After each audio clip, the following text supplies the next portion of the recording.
In today's world of struggle for survival, we witness the many children whose tomorrows are wasted, the lost and abandoned, the needy and the weak. But is there really a future for these children? Ako si Lamberto Yulin, usa lamang ka tricycle driver. Ako si Rafi Sanchez, usa ka basurero sukad 5 anyos pa ko. Buntag hangtod gabi mamasahero ko, para lang nay makaon taga-adlaw. Sa dalan ko nagpuyo, kung asa ko abtan sa kakapoy, dito na ko matulog. Bisan masakit ko, kinahanglan mo bangon para mo trabaho. Gustuhon ko na akong magduwa, pariha sa mga kabataan, apan dili pwede. Tungod kay kinahanglan pa na akong mamasura. Pangandoy, naunta. Pero para raman sa mga kwartahan. Akong paminaw, basurero ako hangtod sa hangtod. Sa kadlaw ningon na akong igsuon nga naay Night High School. Nabuhian kong dugo. Nakaingon ko sa akong kagalingon, nga bisan pa man sa kalisod ni eskwela ko. Trabaho ko sa adlawan, ug muskwela inig kagabi. Pasalamat ko sa akong mga maestra sa Gotong Night High School kay bisan pa man nga malate ko, makatuog ko sa classroom, ila lang gihapon ko i-consider. Wa lang dam ha. Nahumana ko ang akong high school. Lisod man katuhuan, apan ni-graduate ko nga valedictorian sa among eskwelahan. Nakuptan ako ang pinakataas nga medalya. Isip usa ka valedictorian. Usa na ko karon ka scholar sa University of San Carlos. Usa na lang katuig, mahuman ako sa akong kurso nga Bachelor of Secondary Education tungod sa scholarship program. Walay imposible. Pagkabalo na ako nga si Vice Mayor Joy Yang ang nagtukod sa programang Night High School, ako gyud siyang giadto og personal para magpasalamat. Tungod sa Night High School, nakaeskwela ko.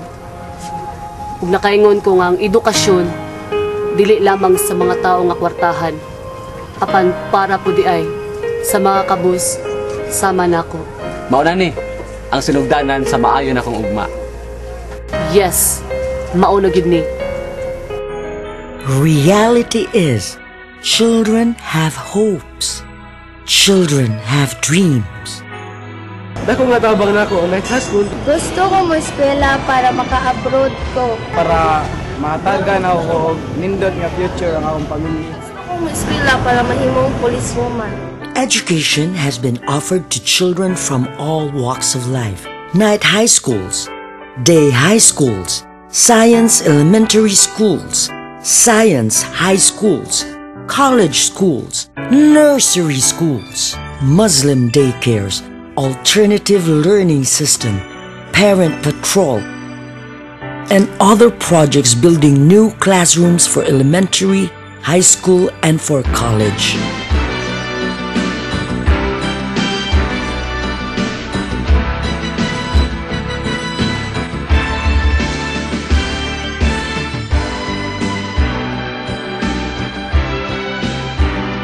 Rafi and JR, their stories are one of the best proofs that in this world, nothing is impossible. But the question is, who made it possible?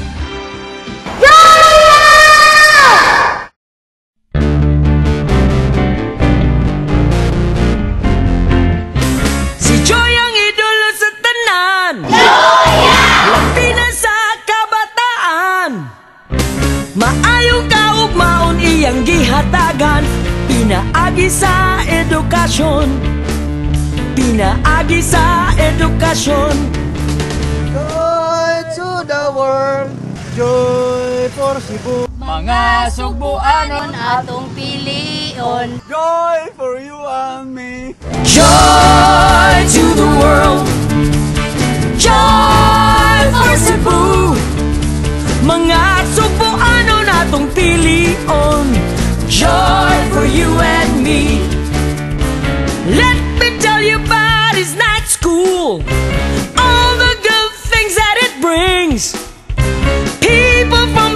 children from all walks of life can study, learn, and go to school. Usalan kini sa mga 60 kaeskwelahan nga atong gitukod para sa mga kabataan. Ako si Joy Yang, handa magpabilin para ipadayon ang programang edukasyon. Kabataan, eskwela na! Joy to the world, joy for Cebu. Mga Cebuano natong pilion, joy for you and me. Ug karon, gusto kong magpasalamat. Pero akong iningleson. Para makakita mo kung asa ko gidala sa akong edukasyon. To Vice Mayor Joy Yang, from the bottom of my heart, thank you so much for all the help and for all the support. You are one great leader. To the people of Cebu, I only have small voice as a scavenger, but let it be heard, for I speak in behalf of the youth. Please support our Vice Mayor because he has contributed the most important legacy that a city can have, and that is education for all.